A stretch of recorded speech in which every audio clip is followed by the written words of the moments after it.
Hello and welcome back to my channel and welcome to this week's Sketch Sunday, where Crystal and I are revisiting every week one of the awesome sketches from Christy's Beautiful Life, her 30 Days of Sketches series, all 4 of the series. And this week we are very lucky. We have a lovely guest, Sandie Reversky, who is Steak Goddess here on YouTube, chose this week's sketch, and she is joining us today. So her link will be down below, as well as, of course, Crystal's, and a link to Christy's channel, should you want to go back and look at the playlist of all 4 series.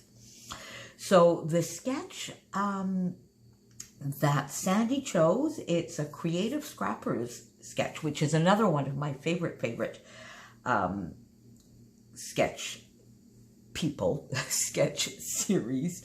And this one goes all the way back to the very first series, to day 10 of series 1. And when I first saw this, I said to Crystal, I went, uh-oh, this one is definitely going to be challenging. And she said, oh, yes. So, but in the end, I just love this page.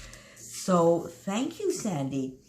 I don't know. Now, I'm going to qualify this by saying I'm working with my How to Kill a Kit with Style from March, and I am so enjoying it now that I have added in some pops of color, made it a little bit brighter along with the more neutral tones. I am really having a ball. But then if you look at this one, it is pretty much from the original February How to Kill a Kit. So basically before I added all the color. And I just love it, except maybe for these little pieces, which are new.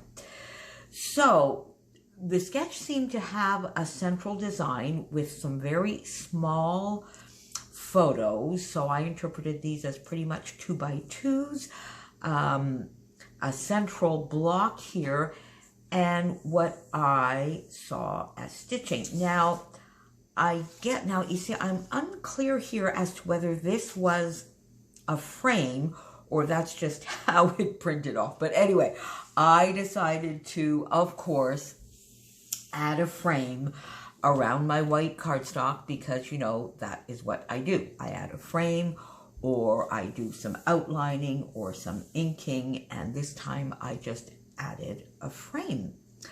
So I stayed fairly close yet again to the sketch in the basic design, except I think here I've added a few more layers of paper because this sort of looks like there's just the one block with then matted photos and or matted paper squares.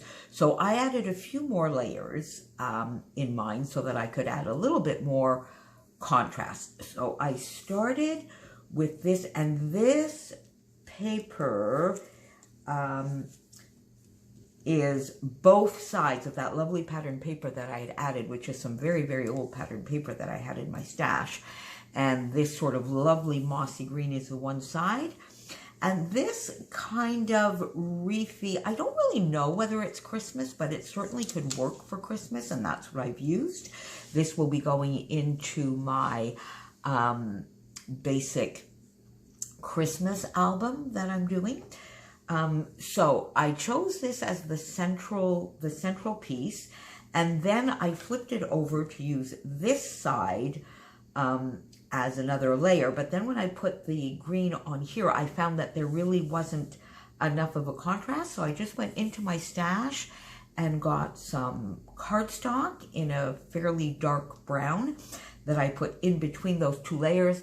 And I straight away liked that an awful lot better. And I also inked the edges of this sort of background piece. So I inked the edges in, and I used here, I think it's a Stampin' Up! Ink in soft suede. And then I really liked the idea of just framing that in, of bringing in some stitching. So yesterday afternoon, I'm recording this a week before it goes up. And so I am recording it on a Sunday. Yesterday was a day that I had a lot of errands and a lot of things to do for my mom. So when I got home, I just needed to sort of sit quietly, watch a little bit of YouTube, stitch and fussy cut to relax. And it works a treat. So I did my stitching here, just a basic back stitch, got my layers here, and then I got some photos out, and these are 2x2 photos, but you see down here, I guess this is where I've modified it a little bit, where I've turned these two squares into one more rectangular piece, where I have used the same paper that I used for the squares here, which is from the Vicki Boutin Kaleidoscope 6x8 paper pad, which I added to the kit in March, and I love it. And so it makes a little bit of a layer for this photo here, because I really did still want the symmetrical lineup here of the photos and the papers. So it's sort of a little bit of an offset layer. Got that down here. And these are just some photos of Christmas Eve at my nephew's when he moved up into this area, and we started having Christmas Eve. We've since changed that tradition a few times, and I put new tradition here. It wasn't really, but it was a new tradition, I guess, in the larger scheme of things for me for Christmas Eve.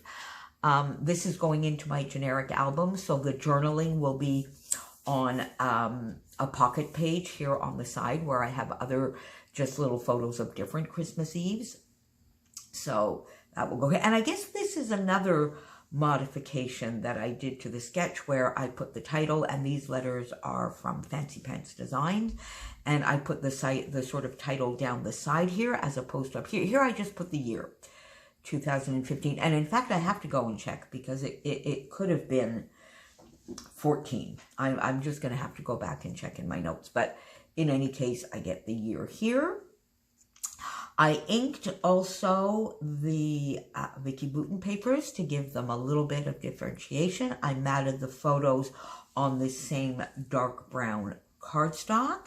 And then I did some fussy cutting of some hearts from Vicki Boutin, both the 12x12 paper from Kaleidoscope. I think I still have maybe 1 or 2 of those hearts left that I haven't used yet. And then the smaller ones from the 6x8 paper. Took some wood veneer hearts from Spiegel Mom Scraps in a lovely little bag of 3 or 4 different sizes of these lovely tiny little wood veneer hearts, and a wood veneer arrow.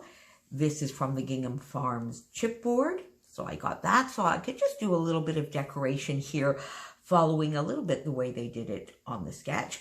And then, because I had added my title here, I felt like I wanted to add just a little bit over on this side. So I took this beautiful, beautiful burlap tag, and I just put some twine, well, actually the same embroidery floss that I used here to stitch, through the tag hole here. This is from a lovely kit from Spiegel Mom Scraps as well. And then I was just going through my chipboard bowl, and this sort of fell out, and I thought, oh, I'm just going to put it there just for a little bit of dimension, a little bit of interest, and tucking into a little layer. Now, I also did this layout. It's doubling for Calvin Ball, because I'm trying, as I've mentioned before, I'm playing a little bit along with Calvin Ball this month and having a lot of fun getting inspired. So for this one, I used hearts, fussy cutting, stitching. What else would I have used? Well, it's just a layout. I'm doing a video about the layout. I got quite a few more points. I should have had that over here, because I think I got about 9 or 10 points out of this. I think maybe die cuts was another one. Oh, arrow, wood veneer. So there you go. So I did follow along with some of the inspiration for Calvin Ball for this layout as well.